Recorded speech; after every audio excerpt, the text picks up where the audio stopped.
Basically ఈ rheumatic heart fever అంటే అది కీలవాతంతో వచ్చిన ఫీవర్ అది రాకముందు మనకి ఏంటి వస్తుంది అంటే గొంతుకు నొప్పి లైక్ సోర్ థ్రోట్ అయితే అది ఒక స్ట్రెప్టోకోకస్ పయోజినిస్ అనే ఒక organism that is a bacteria that causes మనకి గొంతుకు నొప్పి సోర్ థ్రోట్ మనకి అప్పర్ రెస్పిరేటరీ ఇన్ఫెక్షన్ కాజ్ చేస్తుంది. సో అది కాజ్ చేస్తే దాని తర్వాత మనకి ఏంటి వస్తాయి సిమ్టమ్స్ ఏంటంటే ఫీవర్, దగ్గు ఇవన్నీ వస్తాయి. సో అదేమో స్ట్రెప్టోకోకల్ సోర్ థ్రోట్ అంటాం. దాని తర్వాత ఏంటంటే కొన్ని వారాలు లైక్ 4 to 6 వీక్స్ అలాగా యూజువల్లీ ఏంటంటే చిన్నపిల్లల వయసులో అది ఏంటి అవుతుందంటే కీలవాదం అంటే జాయింట్ పెయిన్స్ ఎన్వాన్మెంట్ అయ్యి అలాగే హార్ట్ గుండె పరంగా మనకి ఉన్న కవాటాలు అంటే వాల్వ్స్ అంటాం దాన్ని ఇన్ఫెక్షన్ అవుతుంది. సో ఇవి అవుతే దీని ప్రాసెస్ ని మనం కీలవాదం జ్వరం ఆర్ రుమాటిక్ ఫీవర్ అంటాం. తర్వాత వస్తే రుమాటిక్ హార్ట్ డిసీజ్ అంటే ఇప్పుడు మనకి కీలవాదంతో వచ్చిన ఫీవర్ కి రుమాటిక్ ఫీవర్ అంటాం కాబట్టి రుమాటిక్ హార్ట్ డిసీజ్ ఎప్పుడు వస్తుంది అది యూజువలీ రుమాటిక్ ఫీవర్ అయినా యూజువలీ ఒక 10 to 15 years తర్వాత మనకి ఒక మేనిఫెస్ట్ అవుతుంది అన్నమాట. అది ఎలాగంటే రుమాటిక్ హార్ట్ డిసీజ్ అంటే మనకి ఈ రుమాటిక్ ఫీవర్ వచ్చిన తర్వాత వచ్చిన హార్ట్ ప్రాబ్లమ్స్ అంటే గుండె కవాటాలు లైక్ వాల్వ్స్ అందులో ఇన్ఫెక్షన్ అయ్యి ఆ వాల్వ్స్ డ్యామేజ్ అయ్యి దాని తర్వాత వచ్చిన మన గుండె గదులు అన్ని పెద్దవైపోయి అలాగే గుండె ప్రాబ్లం అంటే మిగతా ప్రాబ్లమ్స్ వచ్చిన దాన్ని రుమాటిక్ హార్ట్ డిసీజ్ అంటాం. సో హార్ట్ పర్టికులర్ గా ఎఫెక్ట్ అవుతే రుమాటిక్ హార్ట్ డిసీజ్, దానికి ముందు వచ్చింది అది రుమాటిక్ ఫీవర్ అంటే జ్వరము, కీలవాదం అంటే జాయింట్ పెయిన్స్, దాంట్లో జాయింట్ స్వెల్లింగ్స్, దాని తర్వాత హార్ట్ లో మజిల్ ఈ మన చిన్న మర్మర్స్ అంటే సౌండ్స్ రావడం ఇవన్నీ rheumatic fever. Bacteria causes infection in the sore throat, అప్పుడు అది స్ట్రెప్టోకోకస్ బ్యాక్టీరియా ఏమో సోర్ థ్రోట్ ఇన్ఫెక్షన్ కాజ్ చేస్తుంది. దాని తర్వాత వచ్చింది రుమాటిక్ ఫీవర్, దాని తర్వాత వస్తుంది రుమాటిక్ హార్ట్ డిసీజ్. సో ఇది ఈ మూడు ఒక కంటిన్యూమ్ అన్నమాట ఇది. సో మనం ఒక దాన్ని కొట్టామనుకో మిగతా రెండింటిని కూడా ప్రివెంట్ చేసేయగలం. ఈ రుమాటిక్ ఫీవర్ కానీ రుమాటిక్ హార్ట్ డిసీజ్ కానీ యూజువలీ చిన్న పిల్లల్లో ఎక్కువ ఎఫెక్ట్ అవుతుంది. So usually childhood and adolescent అంటాం like 4 to 15 years 5 to 14 years ఈ ఏజ్ గ్రూప్ లో ఎక్కువ వస్తుంది రుమాటిక్ లో. ప్లస్ ఎవరిలో ఎక్కువ వస్తుంది who is at more risk అంటే మనకి lower income and middle income groups ఉన్నారు. So and people who are living in poverty అంటే చాలా పేదవాళ్ళు వాళ్ళు దాంట్లో ఉంటున్నారు. Then people who are living in unhygienic environment, unhygienic మనే డర్టీ ఎన్వైరన్మెంట్ లో ఉంటున్నారు వాళ్ళకి. దాని తర్వాత ఓవర్ క్రౌడింగ్ అంటే slums areas, overcrowded areas వీటిల్లో ఏంటంటే వీళ్ళకి ఎక్కువ శాతం వస్తుంది. ప్లస్ ఎవరైతే ఇలా ఈ దీంట్లో ఉంటారో ప్లస్ వాళ్ళకి హెల్త్ కేర్ ఫెసిలిటీస్ ఎక్కువ తొందరగా దొరకవో వాళ్ళలో ఇవి ఎక్కువ ప్రిడామినెంట్ గా అవుతాయి. అదేంటంటే ఇప్పుడు ఫస్ట్ వచ్చేది rheumatic infection of the throat.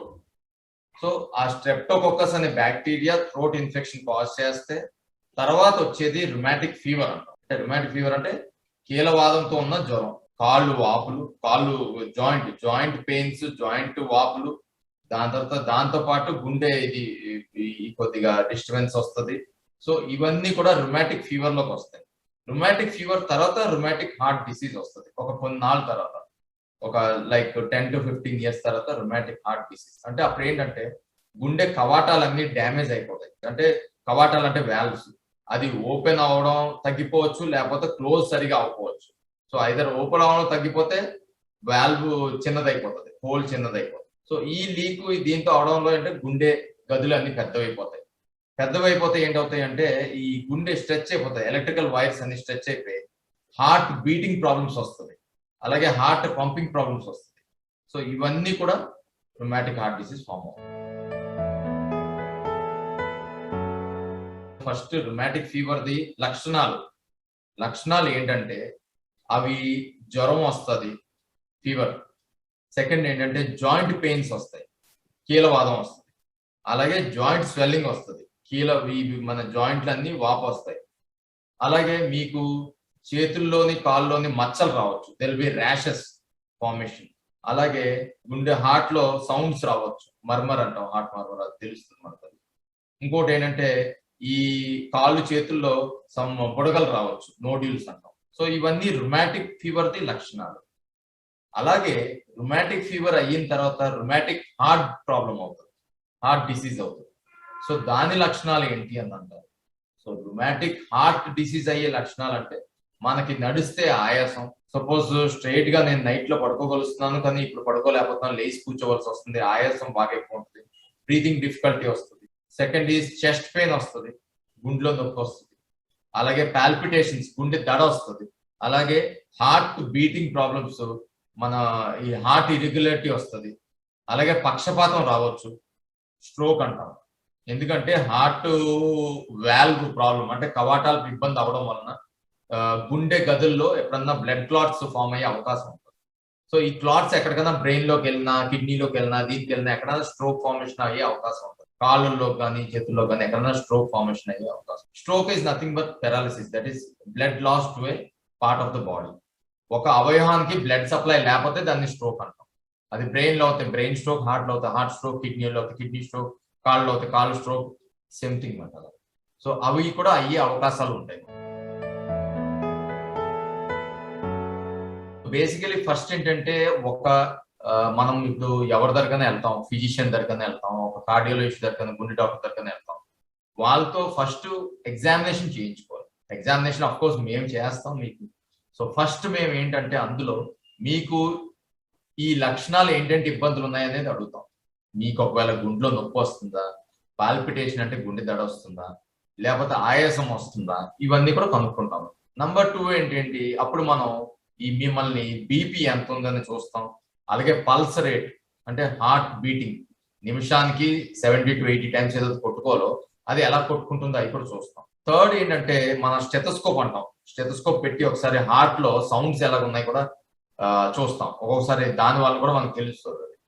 So heart లో కొన్ని సౌండ్స్ వల్ల కూడా మనకు తెలుస్తుంది, కొన్ని హార్ట్ సౌండ్స్ బాగా ఫాస్ట్ అవుతున్నా కూడా తెలుస్తుంది. సో ఇవన్నీ మేము ఏంటంటే ఎగ్జామినేషన్ అంటాం. So first is physical examination. Next ఏం చేస్తాం, ఒక ఈసీజీ తీస్తాం. సో అది పెట్టి తీస్తే హార్ట్ ది ఎలక్ట్రికల్ యాక్టివిటీ మనకు తెలుస్తుంది. దాంట్లో ఏంటంటే మనకు కొన్ని గుండె గదులు పెద్దవైనయా, ఒక్కొక్కసారి హార్ట్ బీటింగ్ ఇరెగ్యులారిటీ వచ్చిందా, సో ఇవన్నీ కూడా తెలుస్తాయి కొంత ఈసీజీ ఇన్ఫర్మేషన్. అలాగే మీ నుంచి కొంత ఇన్ఫర్మేషన్ అడుగుతాం. ఏంటంటే మీకు చిన్నప్పుడు చైల్డ్హుడ్ లో ఎప్పుడన్నా మీకు ఇలాంటి కీలవాతం జ్వరం వచ్చిందా అని, like joint pains, joint swellings అయ్యి జ్వరం వచ్చి మీరు అడ్మిట్ అయ్యి ట్రీట్మెంట్ తీసుకున్నారని ఈ హిస్టరీ కూడా అడుగుతాం. అలాగే ఈసీజీ తీసాం. అలాగే చెస్ట్ ఎక్స్రే అంటాం. ఎక్స్రే ఫిల్మ్ తీస్తే అందులో కూడా మనకి గుండె పెద్దదైనట్టు కనిపిస్తుంది, గుండె గదులు పెద్ద అయినట్టు కనిపిస్తాయి, లేకపోతే ఊపిరితిత్తులో కొద్ది నీరు వచ్చినట్టు కనిపిస్తుంది. అండ్ ఫైనల్లీ మన 2D ఇకోగ్రామ్ అంటాం, అంటే గుండె స్కానింగ్ అంటాం. సో ఆ స్కానింగ్ లో ఏం తెలుస్తుంది అంటే గుండె గదులు ఎలాగున్నాయి, పెద్దవి అయిపోయా ఏంటా, నార్మల్ గా ఉన్నాయా, పెద్దవైనయా ఎలాగా తెలుస్తుంది. హార్ట్ ఎన్లార్జ్మెంట్ తెలుస్తుంది. అలాగే కవాటాలు, ఎప్పుడన్నా మన గుండె కవాటాలు ఏవేవైతే డ్యామేజ్ అయి ఉన్నాయి, కవాటాలు అనేది 4 ఉంటాయి. Valves, open close open close, అంటే these are just like doors మాట. ఒక గుండె గది నుంచి ఇంకో గదికి వెళ్ళే డోర్, ఓపెనింగ్ డోర్స్ మాట. సో అవి బాగున్నాయా లేదా, ఇవి ఏవేవి డ్యామేజ్ అయ్యాయి, దాంట్లో చిన్న పడిపోయా లేకపోతే లీక్ అవుతుందా అనేది తెలుస్తుంది. సో ఇవన్నీ కూడా ఎందుకు డయాగ్నోస్ చేయాలి అంటే, డయాగ్నోస్ చేస్తే there is some form of treatment మాట మనం ఇవ్వాల్సింది. సో ఆ ట్రీట్మెంట్ ఇస్తే మీకు మన లక్షణాలు అన్ని మనం తగ్గించాలి. మీకు ఆయాసం తగ్గించాలి, కాళ్ళు వాపులు తగ్గించాలి, కడుపు ఉబ్బరం తగ్గించాలి, లేకపోతే ఆయాసం తగ్గించాలి, దడ తగ్గించాలి. సో ఇవన్నీ దీని గురించి మనం ఫస్ట్ ఆఫ్ ఆల్ డయాగ్నోస్ చేయాలి. సో డయాగ్నోస్ చేయడానికి ఇది ఈ స్టెప్ వైజ్ ప్రాసెస్ ఎప్పుడన్నా మనం చేస్తే మనం ఒక డయాగ్నోసిస్ కి రాగలం.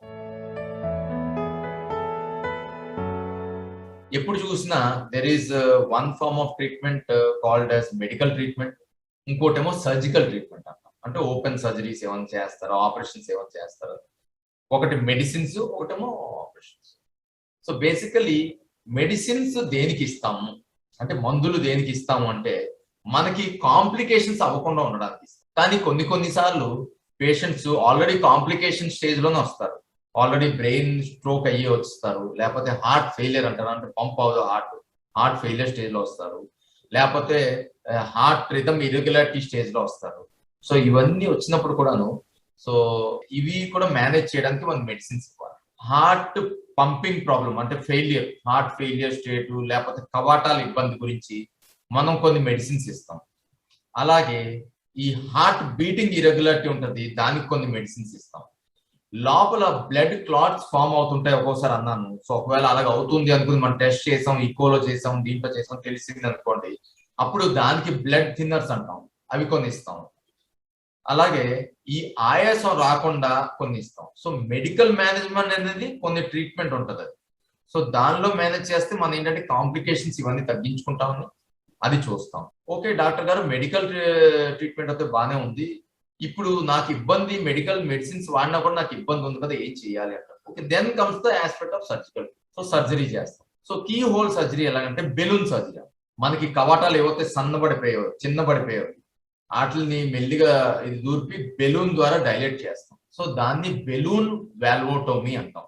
అంటే బెలూన్ ద్వారా మనం వాల్వ్ ని ఓపెన్ చేస్తాం. వాల్వ్ అంటే కవాటాన్ని ఓపెన్ చేస్తాం.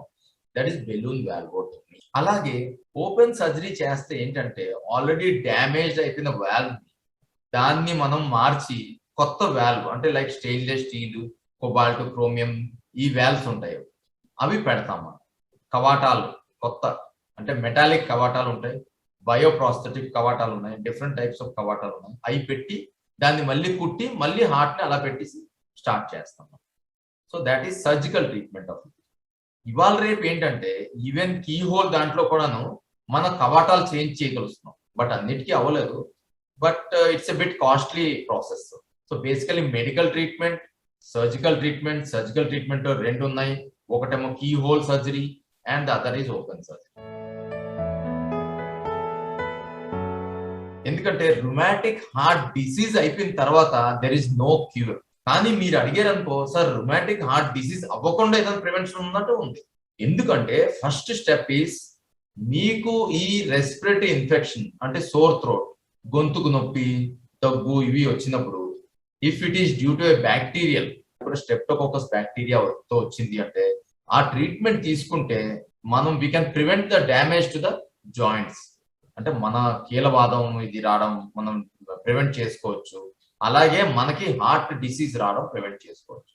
సో బేసికలీ ఎర్లీ డయాగ్నోసిస్ అంటే మనకి ఈ సోర్ థ్రోట్ వచ్చినప్పుడు తొందరగా డయాగ్నోస్ చేసి కరెక్ట్ ట్రీట్మెంట్ ఇస్తే మనం ఆల్రెడీ ఇది ప్రివెంట్ చేసుకోవచ్చు. సో వాళ్ళని మనం కంట్రోల్లో పెట్టుకోవాలి. సో బేసికలీ ఏంటంటే ఎక్కడ ఇది ఈ డిసీజ్ ఎక్కువ ప్రివలెంట్ ఉందో, ఎక్కువ పాపులేషన్ లో ఉందో, ఆ పాపులేషన్ ని మనం ఏంటంటే ఈ పావర్టీ లైన్ ని మనకు తీసి ఓవర్ క్రైడింగ్ తగ్గించుకుని then we should improve the standard of living of those people and usually children in the slums, వీళ్ళలో ఉన్న వాళ్ళని hygienic practices like hand washing properly, wearing mask when you are in having upper respiratory infection, దాని తర్వాత social distancing, ఇప్పుడు మనం ఎలాగ Covid లో మనం ఎలాగ చేస్తున్నాం అన్నీను అవి చేస్తే చాలా మట్టు వరకు తగ్గుతుంది అది.